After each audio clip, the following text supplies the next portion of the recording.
चोरों की कहानी। बहुत दिनों की बात है। किसी शहर में रमन, घीसा और राका 3 चोर रहते थे। तीनों को थोड़ा थोड़ा विद्या का ज्ञान था। तीनों चोरों को विद्या का ज्ञान प्राप्त होने के कारण बहुत घमंड था। विद्या द्वारा तीनों चोर शहर में बड़े बड़े लोहे की तिजोरियों को तोड़ देते थे और बैंकों को लूट लिया करते थे। इस तरह तीनों चोरों ने शहर के लोगों की नाक में दम कर रखा था।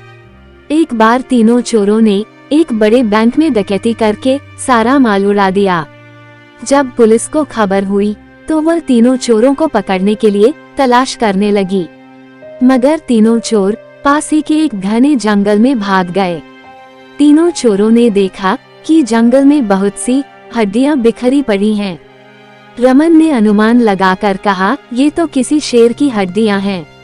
मैं चाहूँ तो सभी हड्डियों को अपनी विद्या के ज्ञान द्वारा जोड़ सकता हूँ।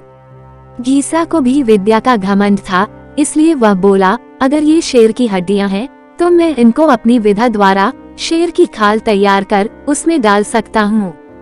रमन और घीसा की बात सुनकर राका का भी घमंड उमड़ पड़ा और उसने कहा, तुम दोनों इतना काम कर सकते हो तो मैं भी अपनी विद्या द्वारा इसमें प्राण डाल सकता हूँ।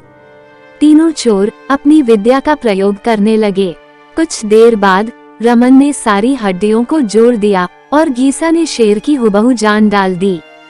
थोड़ी देर में तीनों चोर अपने सामने एक जीवित भयानक शेर को देखकर थर थर कांपने लगे, मगर शेर के पेट में तो एक दाना भी नहीं था। वह भूख के मारे गरजता हुआ तीनों चोरों पर हमला कर बैठा और मारकर खा गया। शेर मस्त होकर घने जंगल की ओर चल दिया।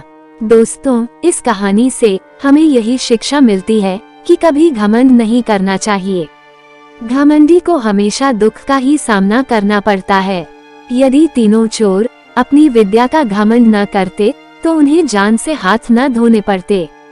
हमें अपनी विद्या का प्रयोग सोच समझकर करना चाहिए।